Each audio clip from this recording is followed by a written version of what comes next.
이만희, 이철규 의원 등이 참여하고 있다.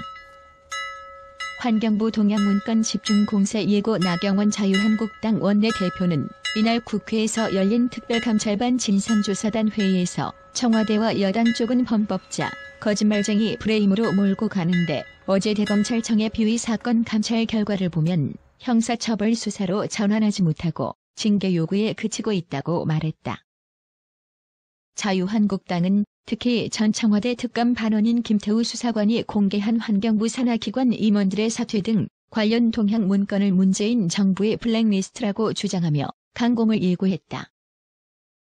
환경부가 올해 1월 작성한 이 문건에는 한국환경공단 등 환경부 산하기관 8개 기관 임원 24명의 임기와 사표 제출 또는 제출 예정 여부 등이 담겨 있다. 자유한국당은 이 문건이 친정부 인사들을 안치기 위한 일종의 블랙리스트라는 주장이다. 하지만 청와대는 특감 반원의 출입처 현황을 파악하기 위한 업무 보조 자료일 뿐이라고 반박했다. 청와대 관계자는 공공기관이 330개에 이르다 보니 특감 반원들이 자신이 담당한 공공기관 현황과 기관장, 임기 등을 기재해 놓은 것이라고 말했다. 부실 인사 검증 여부도 쟁점 김동부 의원은 이날 회의에서 이번 특감반 논란에서 제기된 김상균 한국철도시설공단 이사장, 오윤근 주러시아 대사, 조국래 튀니지 대사 등 문재인 정부의 인사 과정을 보면 측근이나 정권 실세와 관련된 분들은 검증 내용과 관계없이 인사를 강행했다며 조국 수석의 부실 인사 검증 의혹도 문제 삼겠다고 밝혔다. 앞서 김태우 수사관은 청와대가 김상균 이사장 임명 과정에서 비위 첩보를 보고받고도 묵살했고 자신이 우윤근 주러대사 임명 전 비위 첩보를 올린 것도 인사검증 과정에서 무시됐다고 주장한 바 있다. 조국래 튀니지 대사는 외교부 감찰에서 비위가 적발됐는데도 대사로 임명됐다고 자유한국당 쪽은 주장하고 있다. 특감반 의혹, 6년 전 총리실 감찰 사건과 판박이. 주목할 만한 점은 당시 민주통합당 상임고문이었던 문재인 대통령의 반응이다. 문 대통령은 2012년 3월 30일 총선 직전에 가진 뉴스일과의 인터뷰에서 국무총리실의 민간인 불법 사찰 문건이 공개된 데 대해 참여정부 때 같았으면 탄핵 이야기가 10번도 더 나왔을 것이라며 이건 완전히 국가의 근간을 무너뜨린 범죄 행위라고 비판한 바 있다. 또 4월 4일 오마이뉴스와의 인터뷰에서도 그는 민간인 불법 사찰 사건과 관련해 이명박 대통령은 정치적, 법적 책임을 져야 마땅하다며 엄청난 범죄 행위이기 때문에 탄핵도 가능한 사안이라고 강조했다. 심지어 그는 MB 정부의 민간인 사찰 사건의 정도와 그에 이은 증거인멸, 수사 축소, 돈으로 입막음 행위 등은 미국 닉슨 대통령의 워터게이트와는 비교할 수 없는 엄청난 범죄 행위라고까지 비난의 강도를 높였다. 그렇다면 현재 야당은 어느 정도의 공세를 취하고 있을까? 6년 전 야당은 대통령 책임론 거론. 지금 야당은? 나경원 자유한국당 원내대표는 23일 국회에서 열린 청와대 특별감찰반 진상조사단 기자회견에서 김태우 수사관이 생산한 첩보 이첩 목록에 이은 청와대 특감반장에 자필 서명이 적힌 것은 청와대의 해명을 정면으로 반박하는 증거라며 여당도 더 이상 청와대를 비호하지 말고 임종석 비서실장과 조국 민정수석이 참석하는 운영위원회 소집에 응해야 한다고 말했다. 나아가 이 정부는 사찰 DNA뿐만 아니라 거짓말 DNA까지 있다는 것이 밝혀졌다며 몸통이 직접 나와서 사과해야 한다고 조국 민정수석의 책임론을 거론했다. 같은 날 기자회견에 참석한 김용남 전 자유한국당 의원도 청와대 민정수석의 결재가 있어야만 외부 기관으로 첩보가 이첩될 수 있다며 청와대 특감반이 민간인 신분인 서울창조경제혁신센터장을 사찰한 내용을 민정수석실에서 모를 리가 없다고 압박 수위를 높였다. 자유한국당은 일단 민정수석실 지휘부까지 사찰 의혹에 대한 책임을 물으며 수위 조절에 나서는 모습이다. 김세애 전 MBC 기자 등 일부 언론인 출신 인사들은 민간인 사찰을 했으면 대통령 탄핵을 해야 한다며 청와대의 대응 방식이 여전히 내로남불이라고 비꼬고 있다. 그러나 아직까지 대통령 책임론을 공론화하는 야권 인사는 나오지 않고 있다. 하지만 윗선의 지시나 개입이 있었음을 입증하는 추가 증거가 나올 경우 국정 최종 책임자인 대통령에게까지 책임을 묻는 수순을 밟을 개연성이 크다는 게 정치권 중론이다. 세 갈래 특감반 의혹 수사 검찰 복잡한 내용 아니다 속도전. 청와대 특별감찰반 사태를 수사하는 검찰의 예상 진로에 관심이 커지고 있다. 문재인 정부 출범 뒤 1년 반 넘게 죽은 권력과 싸워온 검찰이 살아있는 권력과 처음 대면하는 수사여서 주목도가 높다. 28일까지 검찰에 접수된 관련 사건은 모두 3건이다. 임종석 대통령 비서실장이 김태우 전 특감 반원을 공무상 비밀 누설로 고발한 사건은 수원지검이 자유한국당의 임 실장과 조국 민정수석 등을 직권남용 등 혐의로 고발한 사건은 서울동부지검이 수사하고 있다. 여기에 자유한국당이 27일 오후 환경부 산하기관 임원들의 사퇴 현황 문건과 관련해 김은경 전 환경부 장관과 이인걸 전 청와대 특별감찰반장 등을 직권남용 혐의로 고발하면서 사건은 3개로 늘었다. 검찰 안팎에선 속도전을 예상하는 이들이 많다. 청와대와 여권의 정치적 부담을 고려해 신속한 수사가 이뤄질 것으로 보는 것이다. 청와대 압수수색이 근무일수 기준으로 사건 배당 이틀 만에 이뤄진 점도 이런 관측을 뒷받침한다. 수사 대상 혐의는 단출하다. 김 수사관의 공무상 비밀 누설 혐의는 감찰에서도 어느 정도 윤곽이 드러났다. 대검 감찰본부는 그가 특감반에 근무하며 수집한 첩보 보고 파일 등을 언론에 유출한 행위가 비밀엄수 의무를 위반한 것이라고 판단했다. 그러면서 수원지검이 자료를 요청하면 넘기겠다고 밝혔다. 검찰 관계자는 김 수사관이 수집한 첩보 그 자체가 공무상 비밀에 해당한다. 첩보가 맞냐 틀리냐는 수사상 고려 대상이 아니다라고 말했다. 자유한국당이 임종석 실장과 조국 수석 등을 직권남용 권리 행사 방해, 직무유기 혐의로만 고발하면서 수사의 폭과 범위는 크게 좁혀졌다. 만약 김 수사관의 첩보 보고서에 등장하는 오윤근 주러시아 대사가 김 수사관을 명예훼손으로 고발했다면 수사판이 예상보다 커질 수 있었다. 명예훼손은 그 전제가 되는 사실관계를 확인해야 하므로 전면적인 수사가 불가피하고 수사 기간도 길어진다. 반면 직권남용죄는 권한을 가진 상급자가 하급자를 찍어눌러 의무에 없는 일을 하게 했는지 확인하는 선에서 수사가 이루어진다. 검찰 관계자는 지시 여부와 지시의 강도, 지시한 사람 등을 밝히는 게 수사의 관건이라고 했다. 직무유기 혐의는 임종석 실장이 우 대사의 금품 수수 의혹 첩보를 보고받고도 인사검증에 반영하지 않고 묵살했다는 내용이다. 임 실장의 직무유기가 인정되려면 고의적인 방기나 명백한 태만 행위가 수사에서 드러나야 한다. 환경부 문건 역시 수사의 초점은 직권남용 여부다. 법조계에서는 해당 문건에 새누리당 출신 박근혜 대선 캠프 출신 등이 적혀 있어 개인정보보호법 위반이 될 수 있다는 분석도 나온다. 개인정보보호법은 개인의 사상, 신념, 정당 가입, 탈퇴, 정치적 견해 등에 관한 정보를 민감정보로 규정하고 이를 본인 동의 없이 수집, 이용, 제공하면 처벌하도록 하고 있다. 원 씨가 최후 진술을 통해 문재인 대통령과 김경수 경남도지사에게 배신당했다고 주장했다. 드루킹은 26일 서울중앙지법에서 열린 자신의 컴퓨터 등 장애 업무방해 혐의 결심 공판에서 최후 진술을 통해 제가 겪은 문 대통령과 김 지사는 참으로 신이 없는 사람이다라며 이같이 밝혔다. 그는 그들이 노무현 전 대통령의 친구, 마지막 비서관이길래 신의가 있는 줄 알고 도운 건데 그들은 철저히 배신했다며 안희정 전 충남도지사로 바로잡으려 했지만 저렇게 돼버렸다고 했다. 이날 결심에서 회검 특별검사팀은 지난해 대선 전 댓글 조작 혐의 등으로 기소된 드루킹에게 징역 7년을 구형했다.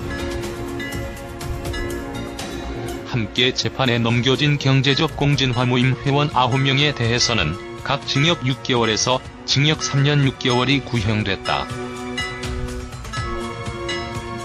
드루킹은 이날 특검팀의 구형 뒤 이루어진 최후 진술을 통해 2016년 야당 시절 문 대통령과 김 지사는 우리가 제안하는 경제 시스템에 관심을 보이고 그렇게 하겠다고 했다. 그런데 집권하자마자 태도를 180도 바꿔 이재용 삼성전자 부회장을 풀어주고 이전 정부로 돌아가 포퓰리즘만 한다고 했다. 드루킹은 이어 이 부회장이 풀려났을 때 당시 김도지사 보좌관이었던 한주형 씨에게 물어보니 판사가 제일 쉽다. 판사는 출세하려고 해서 다루기 쉽다고 했다며 무소불위 권력을 휘두르며 사법부를 우습게 보고 경제민주화 약속을 뒤집었다고 했다. 그러면서 우린 문 대통령을 만들고 김 지사를 2인자로 만들었지만 어떤 금전적 혜택도 본 적 없다면서 이제 와서 모든 책임을 떠넘기고 앞장서서 우릴 비난하는 김 지사를 보니 내가 사람을 잘못 봐도 정말 잘못 봤다. 신에 없고 무능력한 정치인을 대통령과 2인자로 만들어 국민께 더 큰 고통과 후회를 드린 점을 사죄드린다고 했다. 드루킹의 선고 공판은 내년 1월 25일 오전 열린다. 드루킹 김동원 씨 일당과 공모해 불법 여론 조작을 벌인 혐의로 기소된 김경수 경남지사가 28일 인사추천이 무산된 데 불만을 품은 일부 온라인 지지자들의 일탈 행위가 이번 사건의 본질이라며 자신의 무고함을 주장했다. 김 지사는 이날 서울중앙지법 형사합의 32부 심리로 열린 결심 공판에서 허익범 특검팀의 실형 구형 뒤 최후 진술을 통해 저는 2012년 대선에서 권력기관을 동원한 불법 댓글 사건이 국가적 문제가 됐던 걸 누구보다 잘 아는 사람 이라며 그런 제가 두세 번 만난 사람과 불법을 공모하고 불법적인 방법으로 온라인에서 선거운동을 공모한다는 건 있을 수 없는 일이라고 말했다. 그는 저는 경공모 같은 온라인 지지 모임에 대해 정치인으로서 할 수 있는 최대한의 성의를 갖고 성실히 대해줬다. 면서 이런 저희 선의를 악용해 조직 장악을 위해 활용했다고 생각한다고 주장했다. 김 지사는 미리 이런 것을 알아보지 못한 게 잘못이라면 그에 대해서는 정치적 책임을 온전히 감당하겠다. 면서도 불법적인 방법을 동원해 문재인 정부까지 공격하기도 한 저들에게도 온당한 책임을 물어야 한다고 말했다. 허익범 특별검사팀은 드루킹 김동원 씨 일당과 공모해 지난해 대선 전 댓글 조작을 벌인 혐의 등으로 기소된 김경수 경남지사에게 징역 5년을 선고해달라고 요청했다. 특검팀은 28일 서울중앙지법 형사 32부 심리로 열린 김 지사의 결심 공판에서 업무방해 혐의에 대해 징역 3년, 공직선거법 위반 혐의에 대해 징역 2년을 구형했다. 서울중앙지법 형사합의 32부 심리로 26일 열린 결심 공판에서 김 씨는 문재인 대통령, 김경수 경남지사, 친문 핵심 인사들은 노무현 정신과 거리가 먼 사람들이라며 이같이 말했다.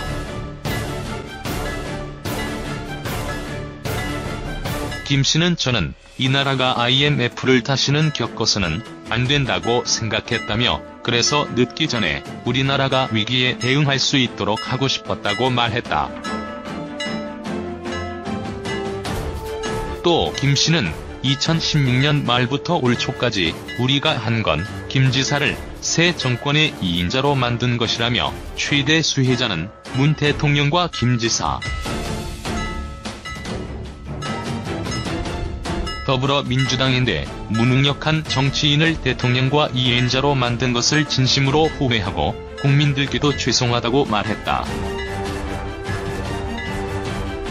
그는 야당 시절 문 대통령과 김 지사는 우리가 제안하는 경제 시스템에 관심을 가졌고 김 지사가 2번이나 우리 보고서를 문 대통령에게 전달했다. 며 노무현 전 대통령의 친고, 비서관이라서 신의가 있는 줄 알고 도왔는데 철저히 배신했다고 항변했다. 이어 문 대통령이 집권하자마자 경제 시스템 개혁은 모두 포기한 채 세금만 늘리고 포퓰리즘 정책을 시행하는 등 위기를 제대로 못 보고 있다. 며 노 전 대통령이었다면 국민 앞에 나서서 사과부터 했을 것이라고 역설했다. 또 김 씨는 이재용 삼성전자 부회장이 풀려나던 날 김 지사의 전 보좌관이 판사는 출세하려고 해 다루기 쉽다고 말해 놀랐다. 며 나와 경제적 공진화 모임 회원들은 김 지사에게 실망해서 안희정 전 충남도지사를 돕자고 마음먹었는데 안 전 지사마저 저렇게 되고 나는 붙잡혔다고 주장했다. 한편 김 씨는 경공모 회원들과 2016년 12월부터 올해 3월까지 매크로 프로그램 킹클랩을 이용해 네이버와 다음, 네이트 등 포털 사이트 뉴스기사 댓글에 공감, 비공감을 총 9,971만 회에 걸쳐 기계적 반복적으로 클릭해 댓글 순위 산정 업무를 방해한 혐의를 받는다. 어설픈 그런 해명들을 다시는 보여서는 안 된다고 생각해요. 아하. 국민들이 납득 가능하도록 예. 제대로 된 설명과 제대로 된 해명이 필요하다고 생각합니다. 예. 알겠습니다. 이제 12월 31일 날 임종석 대통령 비서실장과 조국 민정수석이 국회에 운영에 출석을 하는데요. 정말 청문회를 방불케 할 것 같습니다.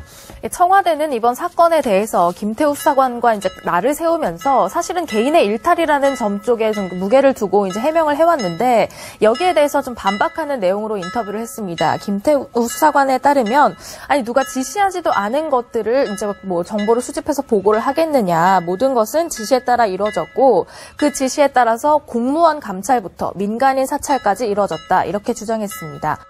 지금 특감반장이나 비서관은 뭐 본인들에게 불리한 내용은 뭐 보고받은 적 없다, 경고했다 이렇게 얘기를 하는데 말리는데 어떤 사람이 공무원이 보고서를 쓰겠습니까?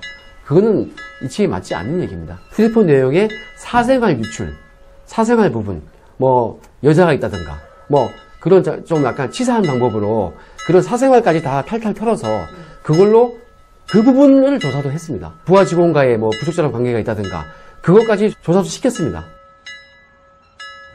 그러니까 김태우 수사관 같은 경우는 이제 이게 윗선의 지시하에 뭔가 불법적인 감찰을 했다라는 게 하나의 요지인 것 같고요. 또 하나는 공무원들을 감찰하는 과정에서 뭐 사생활 부분, 뭐 예를 들면 여자가 있다든가 치사한 방법까지 동원이 됐다라는 얘기까지 합니다. 그러니까 저것도 저게 사실이라면 예. 지난 정부의 관행이 이제 묻어온 거예요. 묻어온 그러니까 것이다. 사실은 청와대 특감 반원이면요, 예전으로 치면 암행어사 같은 겁니다. 아하. 특감 반원이 떴다 그러면 정부 부처나 공공기관 같은는요 거의 직사 대접을 해줍니다. 왜냐하면 청와대 직보할 수 있는 권한을 가진 진짜 특별 감찰을 하는 사람이거든요. 예. 이 감찰이라는 것은 공직자와 공공기관 임직원에 대해서만 감찰하는 거 아니겠습니까? 예. 그렇기 때문에 그렇게 이명박 정부 1년 정도 근무하고 박근혜 정부가 1년 반 정도 근무하고 이번에 또 1년 반 정도 근무했기 때문에 예. 저 김태우 수사관이 갖는 이 특감 반원으로서의 유용은 대단했을 겁니다. 아하. 그런데 그런 관행이 이 문재인 정부가 촛불 정부로 출범을 했다고 한다면 그런 부적절한 관행이 있었다면 그걸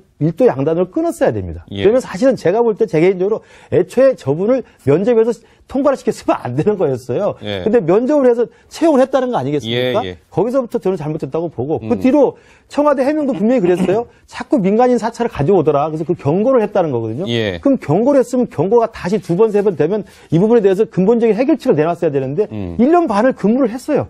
그리고 최근에 자유한국당에서 공개한 100몇 건의 그 목록을 보면 최근까지도 민간 영역에 대해 사찰이 나온 게 있단 말이에요. 예. 그러면 개인의 일탈로 치부하기보다는 청와대의 지휘 책임의 불찰이 더 큰 겁니다. 예. 저는 31일 조국 수석이 그 부분에서 분명하게 책임을 져야 된다고 생각을 하고요. 예. 저는 그렇기 때문에 저 말에 대해서는 이미 이제 검찰 수사가 진행이 될 거기 때문에 민간 사찰 영역이 있었는지, 그리고 공무원들에 대한 감찰이 정당한 것이라 하더라도 별건 수사식으로 정말 사생활까지 캐 물었는지 같은 이런 과거의 잘못된 관행과 행태가 있었다고 한다면 청와대나 문재인 정부도 통감하면서 잘못을 인정하고 또 새신책, 재발 방지책을 내놔야 된다고 생각합니다. 예, 김태우 수사관의 이제 여러 가지 뭐 채널A 인터뷰 내용도 좀 알려지고 하니까요. 더불어민주당 여당에서는요 오늘 이런 반응을 보였습니다. 뭐라고 얘기했을까요? 잠깐 듣고 오시겠습니다.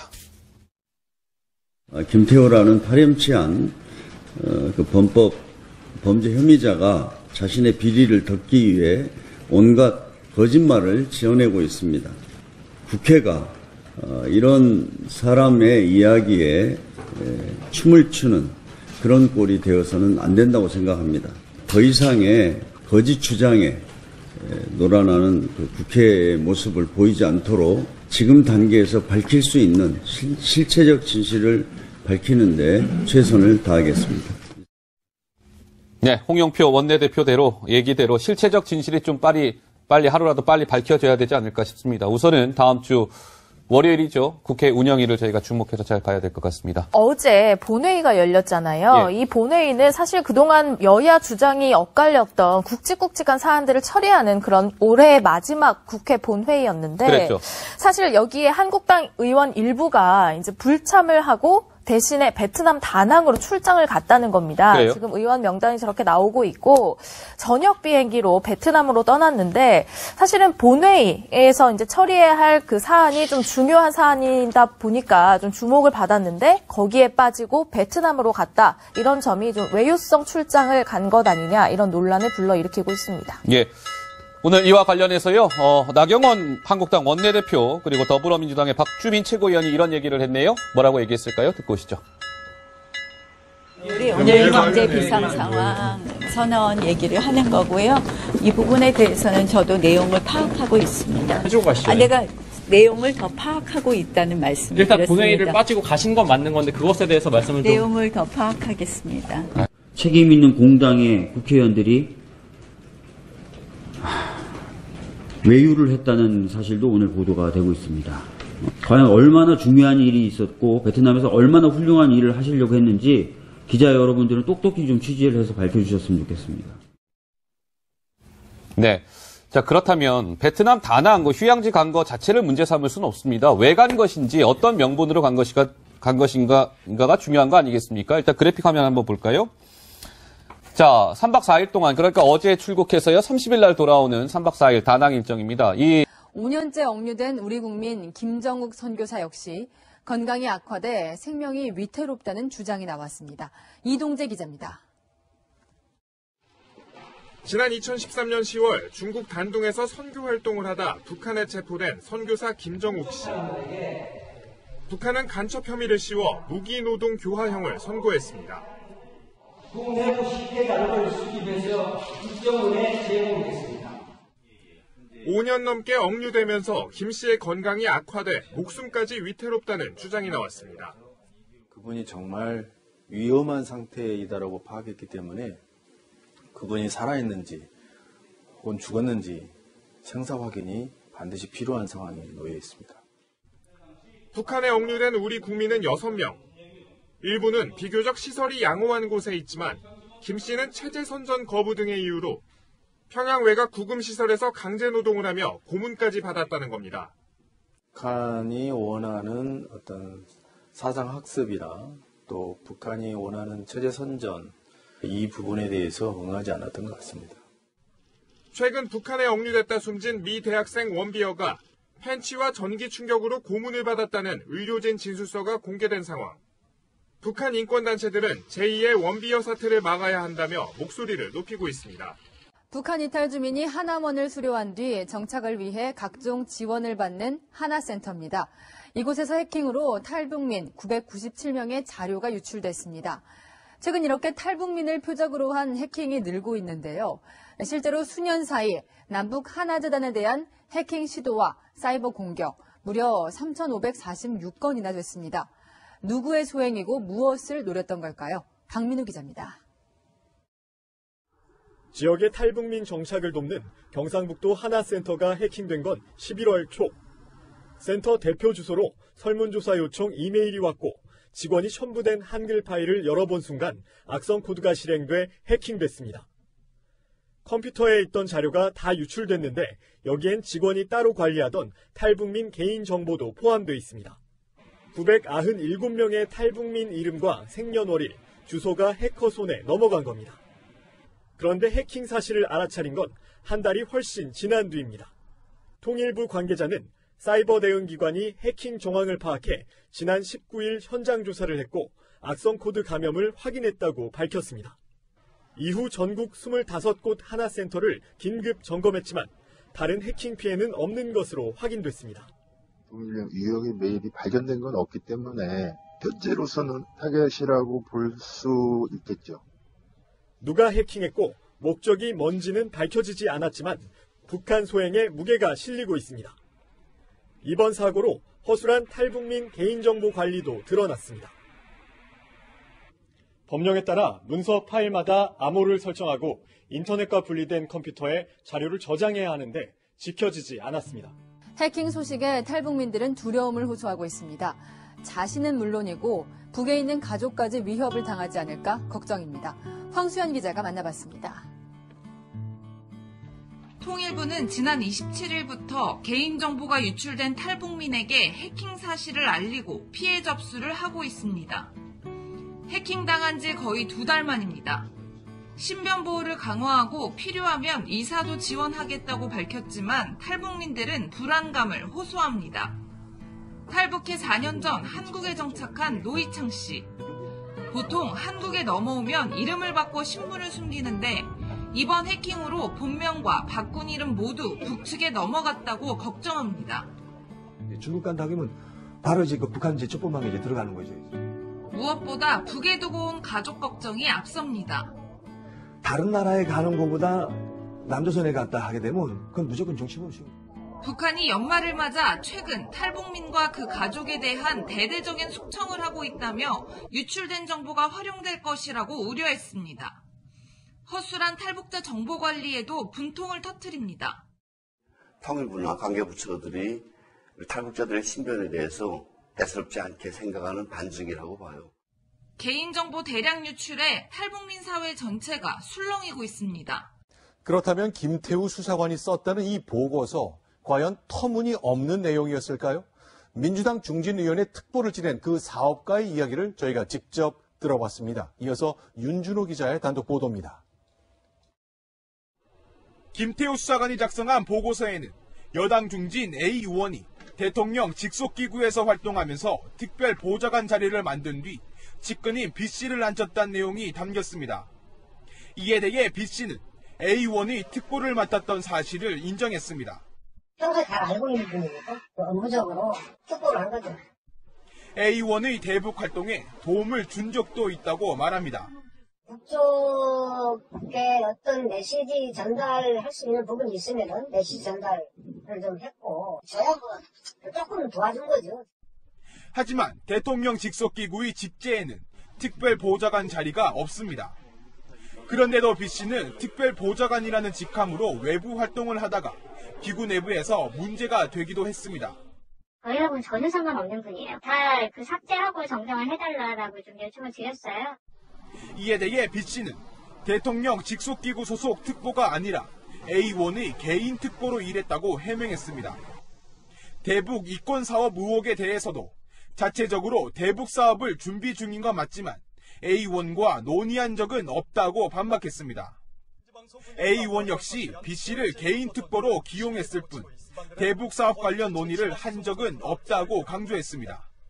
네, 김태우 수사관은 이렇게 말합니다. 내가 민주당 인사들에 대한 비위를 수집하다가 미운 털이 박혔다. 네, 어제 저희 채널 A와 단독 인터뷰 때 민주당 중진 의원을 감찰한 사례를 추가로 공개했습니다. 김남준 기자가 단독 보도합니다.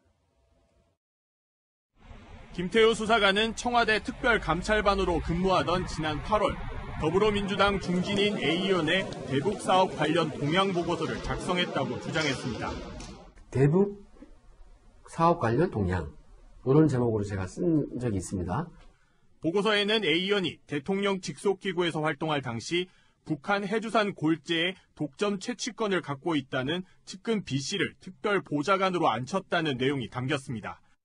B씨가 A위원을 배경으로 대북 이권 사업을 벌일 수도 있다는 관련 업계의 의혹도 쓰여 있다고 김 수사관은 밝혔습니다. 비자금을 만드는 것이 아닌가 의심되니 적절한 방법을 쓰라는 의미로 제가 작성을 하게 된 겁니다. 김 수사관은 이인걸 당시 특감반장의 지시를 받고 보고서를 작성했다고 말했습니다. 요지를 텔레그램을 싸줬고 오케이 반응이 나와서 제가 동향 문건으로 작성을 했습니다. 그에 대해서 피드백은 없었습니다. 청와대가 A위원회 동향을 보고받고도 자체 조사나 수사 의뢰 등의 조치는 하지 않았다는 겁니다. 결국 여권 인사들의 비리 의혹을 잇따라 보고했다가 청와대에 눈밖에 났고 특감반에서 쫓겨났다는 게 김 수사관의 주장입니다.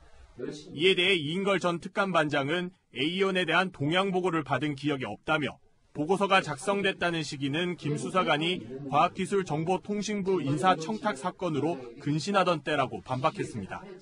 네, 지난주 이곳 동해상에서 벌어진 일 때문에 한국과 일본 군 당국이 진실게임을 벌이고 있죠. 과연 우리의 구축함이 우방국인 일본의 정찰기를 향해서 실제 사격 직전 단계인 사격 레이더 조준을 했느냐, 이걸 두고 그렇습니다. 오늘 일본 정부가 13분 길이의 당시 동영상을 공개했습니다. 박소영 기자입니다. 일본 방위성이 공개한 지난 20일 자위대 초계기가 촬영한 영상입니다. 동해상에서 표류 중인 북한 어선을 해경경비정이 구조활동을 벌이는 장면이 등장합니다.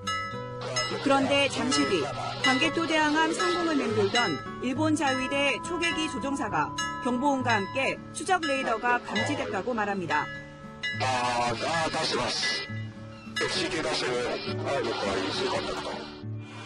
함포가 초계기를 향하지 않았다는 것을 확인한 뒤 우리 측 해군에 무선 통신을 시도합니다.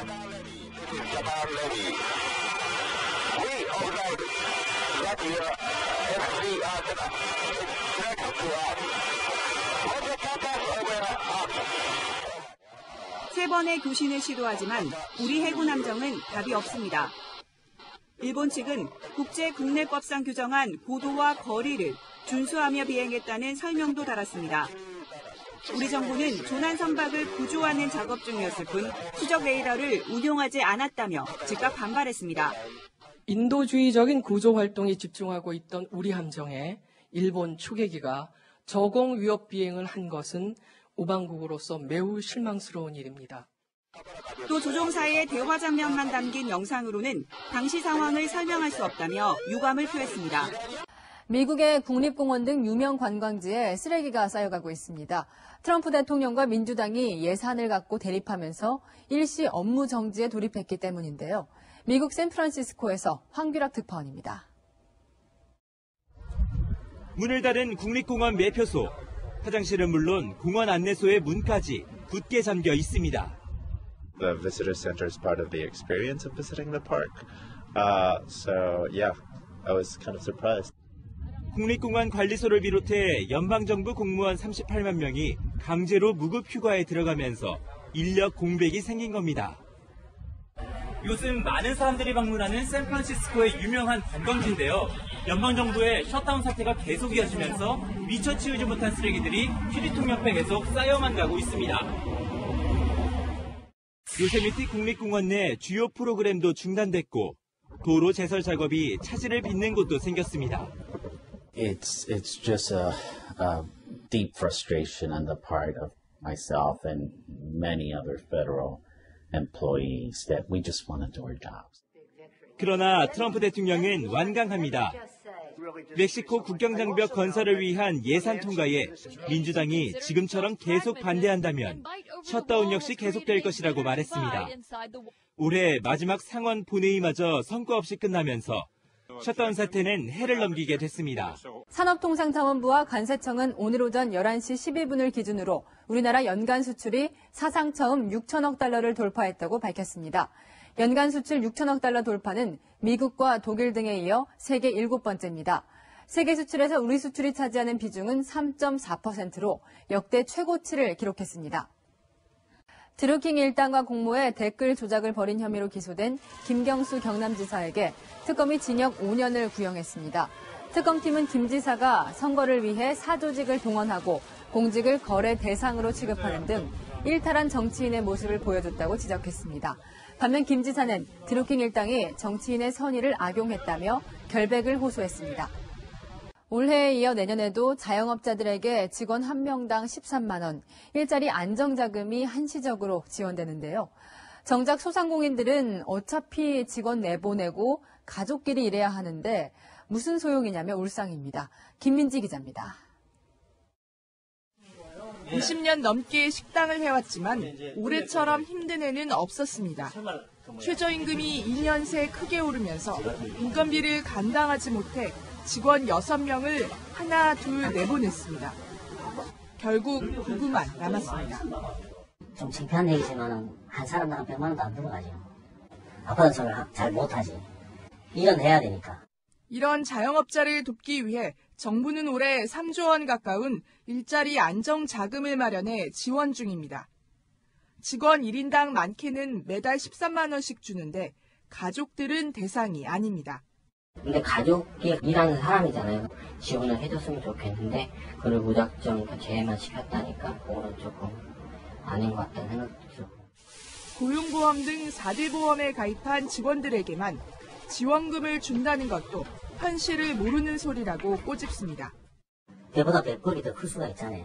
아줌마를 써서 매출을 올리는 그 야근보다는 아줌마 인건비 나가기 더 많으면 어떡할 거예요. 이런 이유로 90%의 영세 자영업자들은 일자리 안정자금을 신청하지 않고 있다고 답했습니다. 내년에도 정부는 2조 8천억 원 규모의 일자리 안정자금을 지원하지만 직원을 고용하기조차 힘든 영세 자영업자에겐 실질적 대책이 아니란 지적이 나옵니다. 네, 지금부터는 청와대에서 퇴출된 김태우 수사관 관련 소식입니다. 조국 민정수석이 월요일 국회에 출석합니다. 자유한국당은 민간인 사찰 의혹 그리고 블랙리스트 의혹을 파헤치겠다면서 벼르고